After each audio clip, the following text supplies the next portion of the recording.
In the chill of winter, a little girl stood trembling in traffic, cradling her sick baby sister. Please, please, sir. She's all I have. We need medicine. She can't breathe. She pleaded as the crowd rushed past. As hope faded, one lonely man finally stopped, and his kindness would change their fate forever. Before we continue, we'd love to know where you're tuning in from. It's a beautiful reminder that we're all connected by the same light. So glad you're here with us. Enjoy today's video, everyone. Snow hammered Boston in wild, slanting sheets that turned the streets into white rivers of light and shadow. Wind snapped against street signs, rattled windows, and carved the night into something sharp enough to sting the lungs. Inside the glossy black SUV gliding through the storm, it felt like another world entirely. Warm air hummed from the vents, soft jazz curled through the cabin, and Adam Mercer, 43, crisp navy suit, composure practiced to perfection, scrolled through emails illuminated on his phone. He barely looked at the city beyond the tinted glass. The chaos, the cold, the desperation of winter nights, none of it touched him. That was the point of building a life insulated from everything messy and unpredictable. But insulation can shatter in a single second. At a lonely intersection near a low-income neighborhood he rarely passed through, Adam eased toward a red light. His headlights swept across the crosswalk and hit a sight so jarring he thought for a moment he was imagining it. A tiny girl, no more than 7, stood directly in front of his SUV, a faded yellow dress clinging to her thin body, her bare legs blotched red from the cold. She had no coat, no hat, no gloves, just trembling arms wrapped around a bundled shape pressed desperately to her chest. Her breath came in frantic bursts, small clouds dissolving in the storm.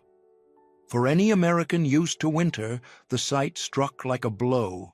No child should ever be outside like this. Not here, not now. Adam's foot hit the brake hard. The SUV fishtailed slightly before stopping.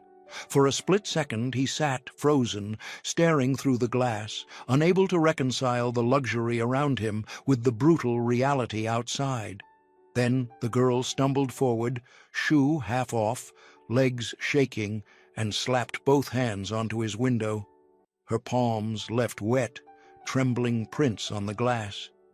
He lowered it only an inch, enough for the frigid air to slice straight into the warmth of the cabin. Her voice came through as a broken whisper. Please, please, sir. She's all I have. We need medicine. She can't breathe. She tugged the blanket down just enough for Adam to see the baby's face blue-tinged lips, eyelids fluttering, chest rising in shallow, rattling attempts to pull in air. The sound, soft, wet, struggling, was one Adam had spent years trying to forget. His stomach clenched. His hand tightened on the steering wheel. The cold air pouring through the open window shouldn't have smelled like anything, but somehow it carried a ghost of antiseptic, of hospital corridors, of the night he lost his own daughter while he was stuck in a meeting. Every rational instinct told him to call 911, stay in the car, and wait for help. Keep distance. Keep control. That was how he'd survived his grief, by walling every feeling off, brick by brick. But his fingers weren't listening. They hovered over the door lock, trembling slightly, before he reached across and opened the passenger door. The girl gasped at the burst of warm air, then climbed in carefully, still clutching the baby with both arms. Her whole body shook so violently, the dashboard light flickered across her face. Adam saw now how young she truly was, bright eyes dulled by exhaustion, hair matted from snow, lips cracked from the cold. She held the baby as though one wrong move might break her. The tiny infant gave a weak cough, the sound pitiful in the plush interior of the SUV. The contrast was brutal, his tailored coat and leather seats beside her thin dress and frozen hands. Two worlds forced together in a single moment. Adam dialed 911 on instinct. "This is an emergency. There's a baby in respiratory distress." The operator's voice crackled through. "Sir, are there any adults present with the children?" Before Adam could answer, the girl's eyes widened with terror, filling instantly with tears that sparkled under the dashboard lights. She shook her head hard. "No," she whispered, voice breaking. "You're the only grown-up who stopped." The words hit Adam like a verdict, quiet, trembling, and impossibly heavy. They echoed in the warm cabin, bouncing against every memory he'd tried to bury. He looked at her, really looked, and saw not just a child begging for help, but a child who had already learned that most people keep driving. Most people don't look. Most people don't stop. He swallowed hard. Something ancient and aching stirred in his chest, something he thought he'd sealed away forever the night he stood helpless in a hospital hallway. As the sirens wailed faintly in the distance and snow swirled around the SUV, Adam realized this moment wasn't letting him go. He could drop them at the hospital and walk away, pretend this was nothing more than a detour, a brief, inconvenient act of decency. But the little girl's words curled around him like a truth he could no longer ignore. "You're the only grown-up who stopped." And for the first time in years, Adam felt the terrifying, impossible sense that someone, two someones, might be asking him to be more than a man who just happened to be passing by. Would he answer that call? Or run from it like he'd run from everything that reminded him of the daughter he couldn't save? The ambulance arrived in under 4 minutes, but to Adam, it felt like a lifetime. Paramedics lifted the baby from Natalie's arms, fitting a tiny oxygen mask over her pale face while murmuring calm instructions. Adam carried Natalie out of the SUV himself. She was shivering too violently to walk, and placed her gently inside the ambulance beside her sister. She never loosened her grip on his sleeve. Even when the doors slammed shut and they sped toward Boston General, she held on as if letting go would erase him from her world. At the hospital entrance, the sliding doors hissed open and a wall of overheated air rushed over him, thick with the coughs and cries of a city that had nowhere else to go. Flu season had packed the ER with half the city. Children crying, adults coughing into tissues, nurses weaving between triage areas as fluorescent lights cast a harsh glow over everything. The sound alone, beeping monitors, wheezing breaths, clipped orders called down the hall, felt like an assault. For a moment his vision narrowed, the edges of the room blurring, as if the past were trying to bleed straight through the present. Hospitals had already taken enough from him. Every step inside one felt like tempting fate all over again. His throat constricted. He nearly backed out through the doors, nearly returned to the safety of cold air and distance. But Natalie sensed it. She tugged on his coat, voice trembling. "Please don't let them take hope away from me." There it was again. Those words threaded with desperation and a kind of innocence that bruised the heart. Something inside Adam cracked, a thin fracture along a wall he'd built for years. He forced himself forward. Nurses swept Hope into a treatment bay, fitting sensors to her chest, adjusting oxygen flow. A respiratory therapist called out vitals, her tone clipped.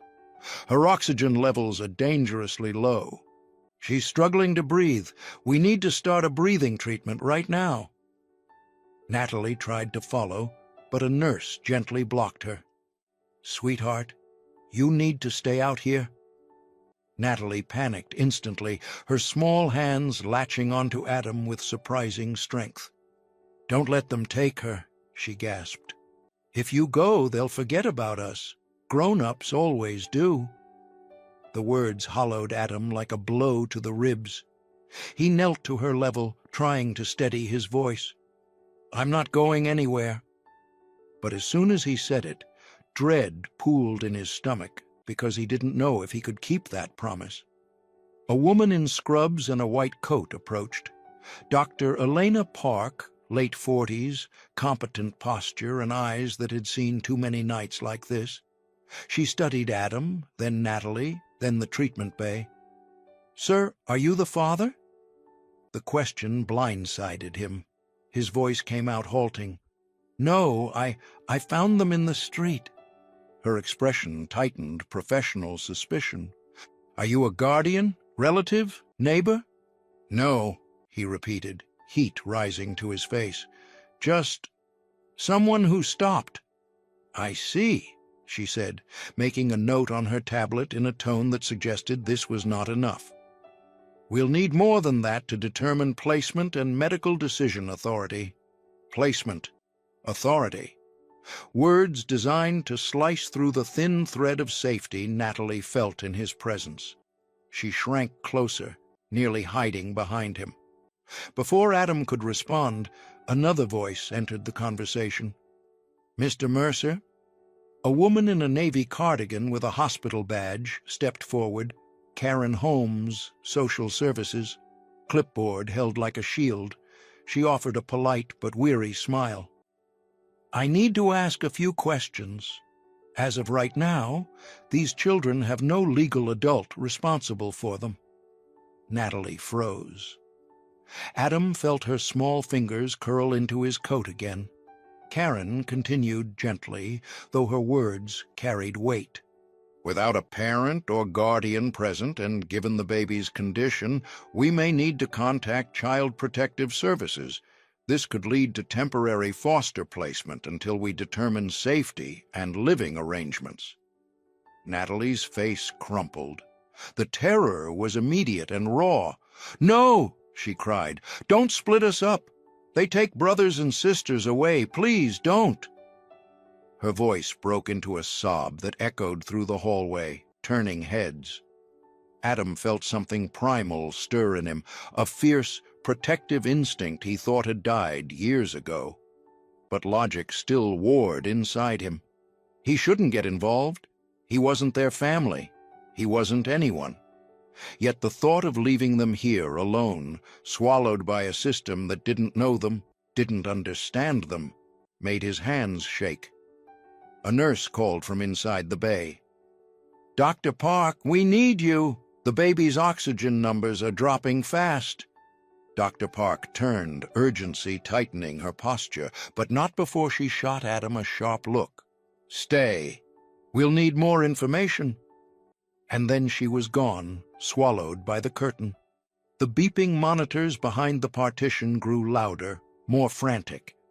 Natalie whimpered every time a machine alarm sounded.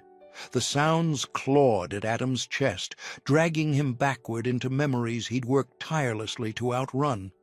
It felt like standing at the edge of a cliff he swore he'd never approach again. He looked toward the exit. Cold air, darkness, escape. Then he looked at Natalie Small, shivering, clutching him like the last safe thing in the world. Her voice, barely a breath, anchored him. "If you go, they'll forget about us. They always do." He inhaled sharply, the antiseptic burning his throat. Hospitals were the one place he never expected to return to, not physically, not emotionally. But here he was, standing in the middle of the very fear that had shaped the last decade of his life. And this time, he wasn't alone. This time, someone needed him. He didn't say yes. He didn't say no. He simply stayed, rooted, trembling, terrified, but present. The wall he'd built, cold, efficient, impenetrable, had taken its first fracture. And as Hope's weak cry rose from behind the curtain, Adam realized the terrifying truth. This wasn't going to be a moment he could walk away from. It was the beginning of something that demanded more of him than he had ever given anyone since his daughter died.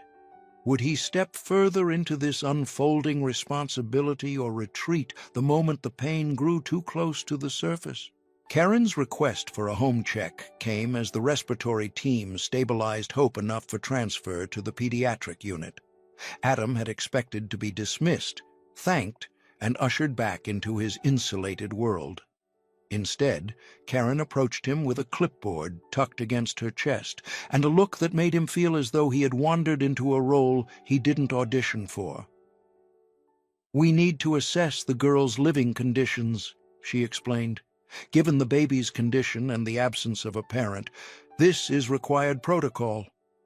Protocol, rules, boundaries, all the things that normally kept Adam comfortable. Except tonight he heard himself answer before he thought, "I'll come." Karen blinked, surprised. Natalie didn't blink at all. She just tightened her small fingers around his hand, as though afraid he might vanish if she loosened her grip even slightly. That quiet trust, fragile but absolute, worked its way beneath Adam's ribs. The drive from Boston General to the girls' neighborhood took only 15 minutes, but it felt like crossing into a different universe. The sleek glass towers thinned into blocks of older buildings with sagging fire escapes and narrow streets piled with dirty snow. Neon signs flickered. A corner store sign buzzed intermittently. The SUV's headlights sliced through shadows that revealed more shadows. When they pulled up to a brick walk-up with peeling paint and a front door that hung slightly crooked on its hinges, Karen sighed softly. "This is it." Natalie led them up a narrow staircase that smelled of fried onions, bleach, and the kind of dampness old buildings never fully lose. A single light bulb at the top of the stairs flickered like it was shivering too. Adam instinctively reached to steady Natalie as she climbed, though she didn't stumble once. She moved with a careful familiarity that told him she had made this climb in far worse conditions, likely carrying Hope the whole way. At the door, she pulled out a bent key attached to a frayed piece of yarn. She jiggled it in the lock until a soft click sounded. When she pushed the door open, a wave of cold air hit them, sharper than the blizzard outside. Their breaths puffed out immediately in the freezing room. Karen frowned. "The heat's off." Natalie nodded, eyes dropping. "Mom said we could use blankets until the bill gets fixed." Adam stepped inside slowly, absorbing the space through the lens of a man used to marble floors and temperature-controlled silence. Yet this small apartment revealed more about the Brooks family than any luxury space ever could. The kitchen was tiny but tidy in a way that spoke to effort rather than comfort. The fridge hummed weakly. Adam opened it without thinking, and the sight inside punched him harder than any boardroom loss ever had. A half-used bottle of children's ibuprofen, a container of formula nearly empty, 2 apples shriveled and soft. Nothing else. He closed the door carefully, his jaw tightening. On the counter lay an unpaid electric bill, printed in loud yellow, the threat of shut-off bold and unforgiving. Right beside it sat a crumpled pharmacy receipt, paid in full. She chose medicine instead of heat, instead of food, instead of her own comfort. Adam swallowed hard. On a small table near the window was a single slice of bread, stale around the edges, with little bites taken out of only one side. Someone had left the rest untouched, saving it for someone smaller. A child's sacrifice. A mother's sacrifice. A home built on doing without. Then he saw the couch. Sarah Brooks, early 30s, lay slumped against the cushions. Her skin had the flushed sheen of fever, her breaths shallow and uneven. A damp washcloth, half fallen from her forehead, had frozen stiff in places. Natalie hurried forward and straightened it with practiced, gentle hands. "She's been like this all day," Natalie whispered, brushing a stray strand of hair from her mother's cheek. I put the cold towel on her like she told me. The cough medicine, too. I gave her the last spoon, even though she said I should keep it for myself. There was no dramatics in her voice, just simple, unwavering devotion. Karen stepped closer, concern evident. How long has she been sick? Natalie bit her lip. A while. She still went to work, but she started coughing too much. Then she couldn't get up. The paramedics arrived moments later. Their efficiency was a jarring contrast to the fragile chaos of the home. As they checked Sarah's vitals and prepared her for transport, Natalie darted around them, trying to tuck a battered stuffed rabbit under her mother's arm. "She likes to hold it when she sleeps," Natalie said. "It makes her breathe better, I think." But Sarah didn't stir, didn't respond, not even to her daughter's trembling voice. As the paramedics lifted the gurney, Natalie's composure cracked. She clutched the edge of the blanket, tears spilling freely. I tried to fix her," she whispered. "I couldn't fix her." The words hit Adam square in the chest, a direct echo of his own unspoken truth, the one that lived buried in the darkest corner of him. I couldn't fix her either. He closed his eyes briefly, steadying himself, but the old ache surged anyway. Karen moved through the apartment taking notes. The frigid temperature, the unpaid bills, the eviction notice taped behind the front door like a punishment. She spoke in a soft voice, meant to cushion the blow, but there was no disguising the meaning. "This is not a safe environment for the children. We may have to place them temporarily until their mother is stable." Natalie's hands tightened around Adam's finger. "Please don't split us up," she begged. "We're all we have. Mommy always says we're still a family even when things are broken."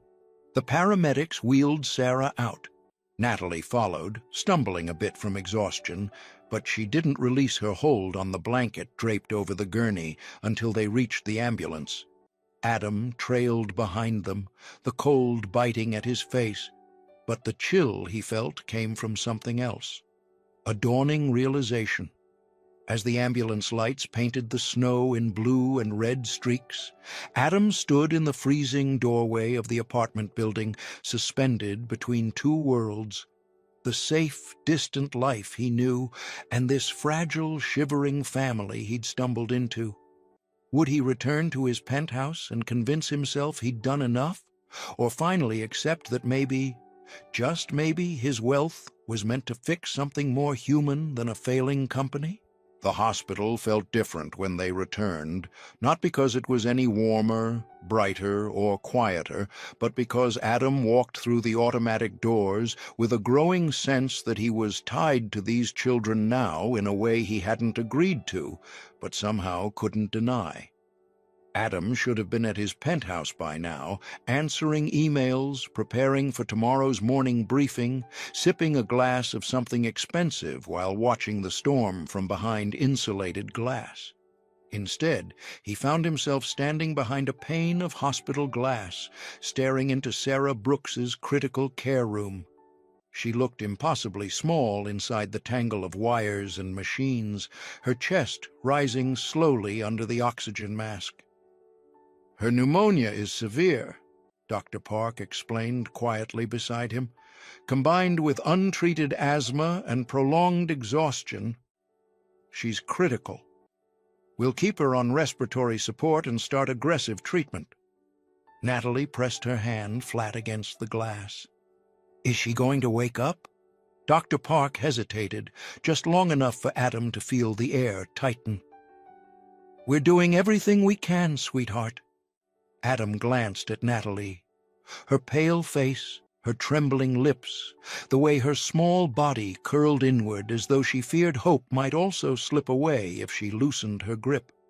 Her eyes were too knowing for a child her age, already bracing for loss. Then came the blow that made her knees buckle. Karen approached, clipboard in hand. Natalie, honey, until your mom improves, we may need to consider temporary foster care for you and your sister." The words detonated. Natalie gasped and stepped backward, nearly stumbling. "No, no, you can't. They split kids up. I heard it. They'll take Hope away. They'll take us away." Her panic spiked into sobs. It was the third time Adam had heard those words tonight, and each time they burrowed deeper under his skin. Karen crouched down, sympathy etched across her face. "I know you're scared, but without a responsible adult." That was when something in Adam snapped. Not angrily, not dramatically, just decisively. He stepped forward, his voice low and deliberate, the tone that made executives and venture partners fall silent. "Bill everything to me?" Karen blinked. "I'm sorry?" He didn't look at her. He addressed the billing desk directly. "All current and future medical expenses for Sarah Brooks," he said, removing a sleek black card from his wallet. "Private room when she's stable enough. Bring in your best respiratory team. No delays, no holds." The clerk stuttered, then scrambled to take the card. Natalie turned toward him slowly, confusion and awe competing in her expression. But Adam wasn't finished. He looked at Karen, meeting her gaze head-on. "As of now, these girls have a responsible adult. They're not going anywhere." It wasn't legal guardianship. It wasn't a contract. It wasn't even a promise. Not yet. But it was enough to stop the immediate free fall. Natalie exhaled shakily, her first full breath since the ambulance ride. Later that evening, once Hope settled into the pediatric unit with her oxygen mask and pulse monitor, Adam slipped out briefly. He didn't tell Natalie where he was going. He barely knew himself. But when he returned, he carried a shopping bag one that looked strangely out of place in the fluorescent hospital hallway. Natalie sat curled on a hospital cot, knees pulled tight to her chest, staring at the floor as if afraid to look up and find the world had shifted again. Adam knelt beside her, holding out the bag. "I brought a few things," he said awkwardly. Inside she found a soft yellow cardigan, warm and fluffy, chosen deliberately to match her faded yellow dress. A pair of thick leggings and cozy socks, boots lined with faux fur, tiny footed pajamas for Hope in a gentle mint green with clouds on the front, a knitted hat small enough to fit a newborn's head. Natalie's breath hitched. She ran her fingers across the cardigan's fabric as though it were silk. "It matches," she whispered, voice small and breaking. It matches my dress." She lifted her eyes to Adam, and it struck him how much courage it took for her to allow herself a moment of joy after so much fear. It made something inside him soften, unspool. "Do you like it?" he asked. She nodded quickly, then shyly added, "No one ever picks things that match me. Mom tries, but she's always tired." The confession was simple, but it rattled him. In the pediatric lounge, he helped her change into the new clothes. His fingers fumbled over the buttons and sleeves, earning a tiny giggle from Natalie, a sound so fragile he feared it might disappear if he breathed too loudly. She looked warmer instantly, brighter even. The contrast to the shivering child in the SUV was enough to make Adam feel something like pride warming in his chest. "You don't have to do all this," she said softly, not looking at him. "Most people just give us $5 and walk away." Adam paused. He didn't know how to explain it, how instinct had replaced logic, how being near her and Hope muted the dark echoes of his own past for the first time in years. Instead, he said the truth that rose unbidden. "This isn't about dollars. It's about not walking away." She stared at him for a long second, as though trying to decide whether to believe him. Was this just a temporary act of kindness? Or was this the first step toward a life Adam thought he had permanently closed the door on? Morning light bled slowly into the pediatric wing, pale and washed out through frost-coated windows. He found himself standing outside Hope's room before the sun had fully risen, watching the baby's tiny chest rise and fall beneath an oxygen mask. Her breaths were still too rapid, but steadier than the night before. Natalie slept curled in a chair beside the crib, wrapped in the yellow cardigan he'd bought for her. Her small fingers twitched occasionally, as if clutching dreams too fragile to hold on to. A nurse approached him with a soft smile. "You can sit inside, you know," she whispered. "You don't have to hover in the doorway." Hover. The word made him self-conscious. CEOS didn't hover. They observed, strategized, controlled outcomes, but none of those rules applied here. He stepped inside and sat beside the crib as quietly as he could. He watched Hope's eyelids flutter, watched Natalie's breathing deepen, and realized this was the calmest his mind had been in years. No deadlines, no market crises, no opinions from board members, just the simple rhythm of two children sleeping because, for once, someone else was carrying the weight. By 8 o'clock, his assistant had already called 3 times. Meetings, investor brunch, a high-value contract review he was supposed to lead. Adam silenced each call. On the 4th, he finally answered. "Sir, the partners are waiting. The quarterly." "Cancel it," Adam said, surprised at how steady his voice sounded. A long pause on the other end. "Cancel the entire meeting?" "Yes." "Should I reschedule for this afternoon?" "No.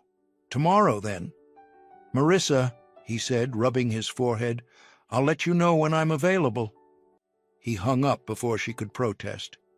Even he didn't know what this meant for the company, but at that moment he didn't care.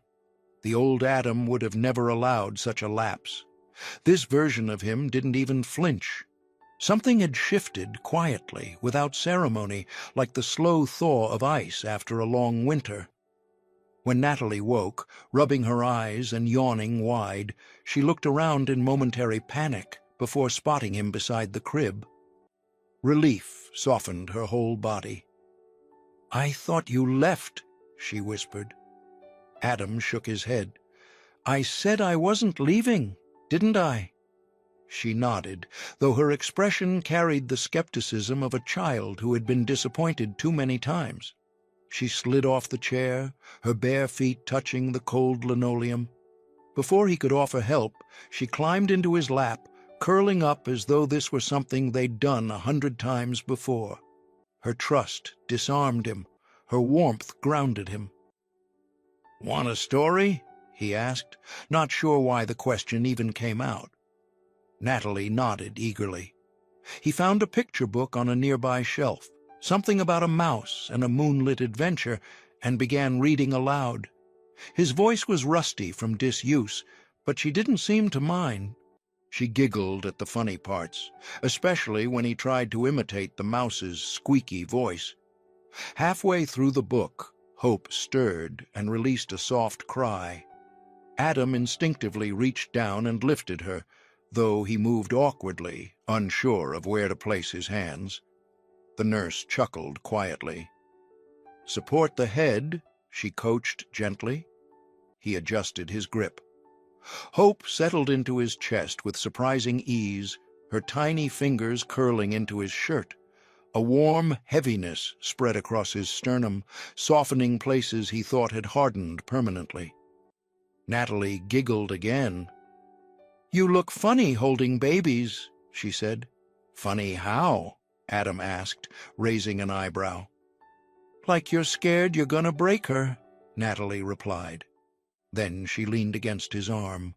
"But you won't." Something in her certainty made his chest tighten.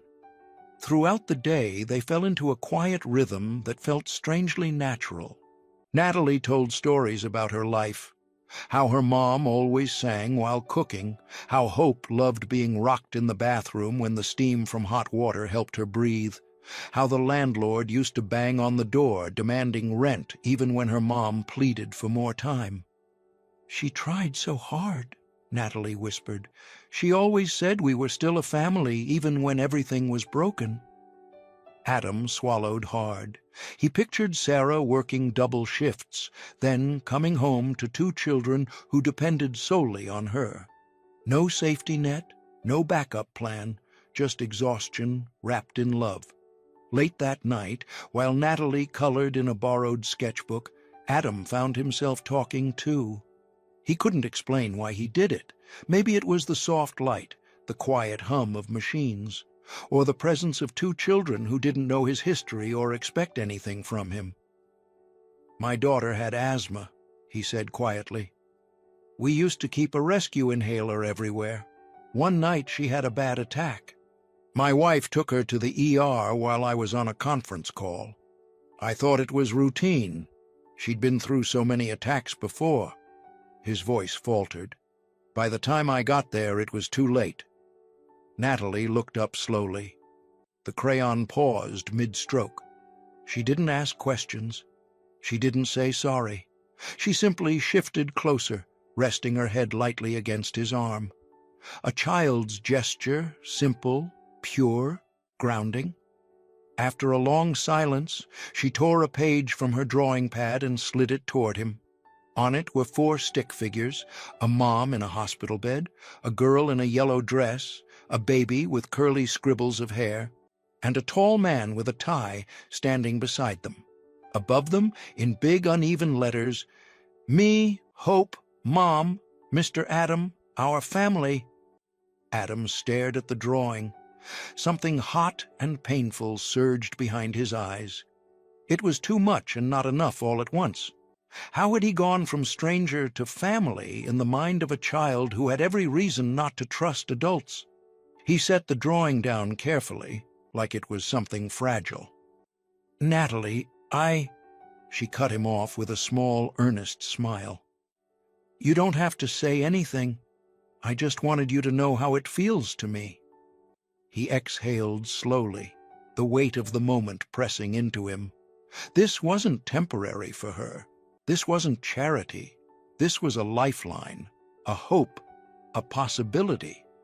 Later, when Natalie drifted off to sleep beside Hope's crib, Adam remained awake, watching them, thinking, feeling the shape of a future he had never dared imagine settling over him like a blanket he wasn't sure he deserved. The drawing wasn't just art. It was a roadmap to a life Natalie already believed in. The question now was whether Adam had the courage to let her hope become his own, or whether he would run before her belief in him grew roots too deep to pull away from. For 2 days, the hospital had fallen into a rhythm Adam had learned to navigate, nurses drifting between rooms, machines humming softly, Hope's breathing slowly finding steadier patterns, and Natalie clinging to him like he was the last familiar landmark in a world that kept shifting beneath her feet. Sarah, though fragile, had opened her eyes once or twice, her gaze clouded but reassuring in its own quiet way. It was the first hint of hope since that night in the snow, and Adam allowed himself the smallest breath of relief until the moment everything changed. It happened in an instant. The monitors in Sarah's room erupted into a shrill, frantic scream, slicing through the calm like glass under pressure. A code alarm blared overhead. Nurses sprinted into the room, their urgency so sharp it could be felt in the air. Adam reacted before thought could intervene, grabbing Natalie's hand just as she tried to dart forward. "Mommy!" Natalie cried, her voice breaking, her small frame fighting his grip. But the staff pushed them back, the doors slamming shut a moment later. Through a fleeting gap, Natalie caught a glimpse of her mother's oxygen mask being pulled away, blue gloves pressing against Sarah's chest as a nurse shouted for respiratory support. The hallway turned into a storm of fear, alarms, and memories Adam had spent a decade trying to lock away. His chest tightened, His pulse pounded mercilessly. It didn't feel like this hospital anymore. It felt like time folding in on itself, dragging him back to another night, another room, another bed, where he'd stood just as useless, while someone he loved slipped further and further away. He hadn't expected to find himself back in this moment, and certainly not with two little girls clinging to him instead of a briefcase full of earnings reports. Natalie trembled violently, burying her face into his coat, crying so hard she could barely breathe. He wrapped his arms around her because it was the only thing he knew how to do, even as his own hands shook with an old, familiar terror. Hours later, though, the clock insisted it had been less Dr. Park guided them into a small family conference room. The lights were dim. A box of tissues sat untouched on the table. Adam felt Natalie lean into him, worn down from crying, her breathing shallow and uneven. Dr. Park exhaled slowly before speaking. "We stabilized her," she said, her tone soft but weighted. "But the episode caused significant strain. Her lungs are badly damaged. Even if she recovers fully, she'll need long-term support medication, oxygen therapy, limited physical stress. Possibly months of rehabilitation." Natalie's fingers curled into Adam's sleeve. "When can she come home?" Dr. Park hesitated just long enough to fracture any fragile hope. "That depends. Even after rehab, she may not be able to work the way she used to, and we have to consider what will happen with caring for you and Hope." The words landed heavily in the quiet room. Before Adam could process them, the conference room door opened, and a voice carried in, casual, arrogant, unbothered by the emotional wreckage he was walking into. "Well, well, looks like everyone's real busy." A man leaned against the doorframe, mid-30s, leather jacket, a smirk plastered across his face, as though he were entering a sports bar instead of a crisis meeting. Rick Dalton. Adam knew instantly, before Natalie's body stiffened with fear, before Karen from social services rushed forward, that this was him, Sarah's ex, the girl's biological father. And, unlike Adam, who had stepped into these children's lives by accident but stayed by choice, Rick radiated the unmistakable scent of someone who showed up only when it benefited him. "What are you doing here?" Karen asked sharply. Rick shrugged. "Saw a news piece about some big-shot CEO paying hospital bills for two kids he doesn't even know." He grinned, hands sliding into his pockets. "Figured I should check on my girls, maybe see about getting them back." Natalie recoiled so hard she nearly stumbled. Adam steadied her. She lifted her head only enough to whisper, "He left us. He yelled at Mom. He never came back." Rick waved a dismissive hand. "Kids exaggerate. Besides, I've got rights." He turned his gaze on Adam, sizing him up. "Looks like you've been playing hero long enough. Time for their real dad to step in." It was almost amusing, if it hadn't been disgusting, how confidently he believed that sentence. Adam straightened, his demeanor shifting into something colder, sharper. His boardroom instincts clicked into place. "You want to claim rights?" Adam asked quietly. "Let's start with a few simple questions." Rick frowned. "Questions? What is this, an interrogation?" Adam didn't blink. "When was the last time you provided financial support for your daughters?" Rick sputtered. "Well, you know, times got hard." "What about birthdays?" Adam pressed. "Were you there for Natalie's 7th, her 6th, or Hope's 1st? Rick's jaw clenched. "Not my fault Sarah kept them from me?" "What's the name of Hope's pediatrician?" Adam continued, voice slicing cleanly. "What medications does she take for her chronic respiratory condition? When was Natalie's last checkup?" The room fell silent. Rick's bluster deflated visibly. Karen crossed her arms. We have documented proof of abandonment, Mr. Dalton. No support, no contact, no involvement. You don't get to walk in here now and claim anything." Rick looked between them, his confidence unraveling. He muttered something under his breath, something bitter, before pointing at Adam. "This isn't over." Then he stormed out. Natalie sagged against Adam, her tiny body trembling, her tears soaking into his shirt. "Don't let him take us," she whispered. "Please don't let him." Adam knelt to face her directly. He cupped her cheek with a gentleness he didn't know he still possessed. "I'm here," he said. "I'm not letting anything happen to you or Hope." He meant it. He didn't even question it. Later that evening, Dr. Park allowed them into Sarah's room. The lights were low, casting soft shadows across the blankets. Sarah's breathing was shallow but steady. When her eyes fluttered open and landed on her daughters, both safe, held close by the man she barely knew, tears pooled instantly. Adam explained everything in fragments: the episode, the stabilization, Rick's appearance, the threat of possible custody complications. Sarah listened in silence, her frail hand inching toward his. When she finally gripped his fingers, she held on with surprising strength. Her voice was a rasp. "I don't care what happens to me," she whispered. "Just don't let them split my girls up. Promise me you'll keep them together." It wasn't a plea. It wasn't a suggestion.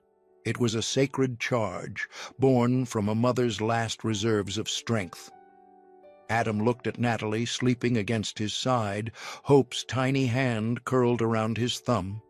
Then he looked at Sarah, a mother who had given everything she had, even when she had nothing left. "I promise," he said quietly. "I won't let anyone separate them. You have my word." A vow spoken in a hospital room with dim lights and fragile breaths, but one that carried the weight of destiny. That promise wasn't just emotional. It was a declaration of war against bureaucracy, against Rick, and against the ghosts of Adam's own past. The question now was whether he could live up to that vow when the world began testing every inch of it. The days that followed Sarah's near-fatal episode moved with a strange mixture of urgency and fragile hope. The hospital no longer felt like a place Adam merely visited. It had become the center of his existence. His transformation became most evident in the choices he made when confronted with the legal chaos Rick had attempted to unleash. Within 24 hours of his unannounced appearance, Rick had filed an informal claim with the state, stating he was attempting to reconnect with his daughters. Karen and the hospital social team flagged it immediately. In response, Adam did something that stunned even him. He called his personal legal counsel, a man accustomed to negotiating 8-figure acquisitions, not custody disputes. But when Adam spoke, his voice held no uncertainty. "I need a family attorney, one who wins, and one who protects what matters." By noon that same day, a top Boston firm specializing in family law had a team assembled. They dug into Rick's history: unpaid child support, documented abandonment, 2 arrest records related to bar fights, and a suspended driver's license. It created a clear narrative. Rick had no legal foundation to stand on, but Adam wasn't satisfied with simply blocking Rick. He wanted to build something stronger: stability, protection, and a sense of belonging for the girls that could not be shaken by a man who only resurfaced when he saw dollar signs. That was when he made a decision that would have been unthinkable just weeks earlier. Through one of his real estate subsidiaries, he quietly purchased Sarah's aging apartment building. The transaction moved with lightning speed: lawyers, escrow, transfer papers, inspections. None of the tenants knew yet, but the predatory landlord who had threatened eviction and ignored heating repairs received a termination letter on a Tuesday afternoon. Adam personally visited the building 2 days later. Natalie went with him, her small hand tucked securely in his. The hallways looked even more run down in the daylight-peeling paint, cracked tiles, radiators silent from disrepair. Tenants peeked from their doors as Adam surveyed the place, a millionaire executive in a building that had been forgotten by everyone except those living in it. "Are you sure we lived here?" Natalie whispered, as though seeing it with new eyes. Adam nodded gently. "But you won't live like this again. I promise." She looked up at him with a hesitant smile. "Because you're fixing it?" "Because you deserve better," he replied. The renovations began immediately. New heating systems, repaired pipes, fresh paint, safer locks. The families living there could feel the shift. Someone cared now. Someone with power. Someone who wasn't going to disappear. Karen approached Adam in a quiet corner of the pediatric ward. "We need a temporary placement for the girls while Sarah recovers," she said softly. "Given everything, it seems best if you take them." Natalie overheard from a few feet away. Her head snapped up, eyes wide. "With him?" Karen nodded. "Yes, sweetheart. With Mr. Adam." The look on Natalie's face. Shock, desperate relief, a flicker of joy she tried to hide behind her hands, broke Adam in ways he didn't expect. Hope, on his lap, babbled as if agreeing. That afternoon, he brought them to his lakeside townhouse. The home felt too big for one man. Now, with 2 small girls in tow, it felt like it had been waiting for them. He prepared the guest suite with meticulous attention. Natalie's drawings taped to the fridge, just as they had been in the hospital. Baby toys scattered across a plush rug in the living room. A framed photo of Sarah placed on the bedside table because he knew they needed to feel her presence. His golden retriever, Max, trotted toward them with excited curiosity. Natalie squealed when Max nudged her hand. Hope, laughing for the first time since the hospital, reached for his fur. Max instantly decided he belonged to them. That night, they ate spaghetti at the kitchen table. Hope smeared sauce across her cheeks while Natalie mimicked her, earning a laugh from Adam he didn't know he still had in him. Then came the question. "Are we your girls now?" Natalie whispered. "Or are we just here until you remember you're busy?" It was a small question, spoken quietly, but loaded with every abandonment she'd ever lived through. Adam set down his fork, realizing this was the moment he'd been avoiding without knowing it. He leaned forward, keeping his voice steady. "You and Hope belong with your mom," he said. "And when she's ready, you'll go home to her. But no matter where you are, I'm not going anywhere. I'm part of this now, if you'll let me be." Natalie looked at him for several long seconds, studying him with the seriousness of someone much older. She nodded slowly, though skepticism lingered in her eyes. "Grown-ups say that," she murmured. "Then they leave anyway." She slid off her chair and ran to her room. Adam worried he'd said something wrong until she returned holding a folded sheet of paper with crayon scribbles. It was a contract. Title, "Mr. Adam, promise, no leaving." Below was a line for his signature surrounded by hearts, stars, and a stick figure drawing of their little family, with Max included. She placed it on the table, pushed a pencil toward him, and whispered, "If you mean it, sign it." Adam stared at the paper, the innocence and trust inked into it more binding than any corporate document he'd ever signed. The room felt impossibly still as he lifted the pencil and committed himself with one small stroke. Natalie exhaled, a soft sound like someone finally unclenching their heart. She climbed into his lap and hugged him fiercely. Hope clapped her tiny hands. Max barked from the hall as though announcing approval. And Adam realized something profound.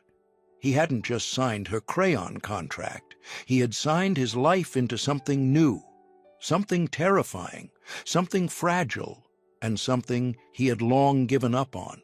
Spring did not arrive in Boston with fanfare. It came tentatively, like someone knocking softly on a door they weren't sure they were welcome to open. But for Adam, Natalie, Hope, and Sarah, spring wasn't just a change in weather. It was a return to breath. A promise that life, thawed and trembling, could still grow in places that had once known only cold. A few weeks earlier, a family court judge had formally dismissed Rick Dalton's attempt to reconnect, citing years of abandonment and unpaid support. The ruling didn't erase the hurt he'd left behind, but it drew a clear line. On paper and in their hearts, he was no longer a looming threat in the girls' lives. On a mild April afternoon, the rehab center's courtyard glowed with late sunlight. Sarah, thinner than before but steadier on her feet, walked slowly along the paved path. Adam walked beside her, not hovering, but close enough that she could lean on him if she needed.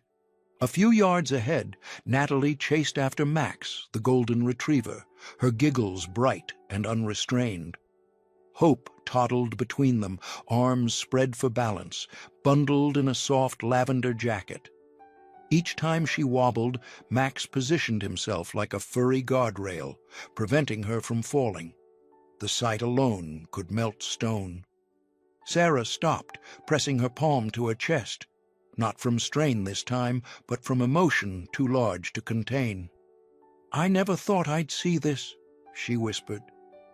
Adam followed her gaze. The girls, the dog, the way spring sunlight softened everything it touched. Natalie looked over her shoulder and waved. Hope squealed and promptly stumbled into Max, who patiently absorbed the impact. "They're different, Adam," Sarah said quietly. "They're safe. For the first time in their lives, they look safe."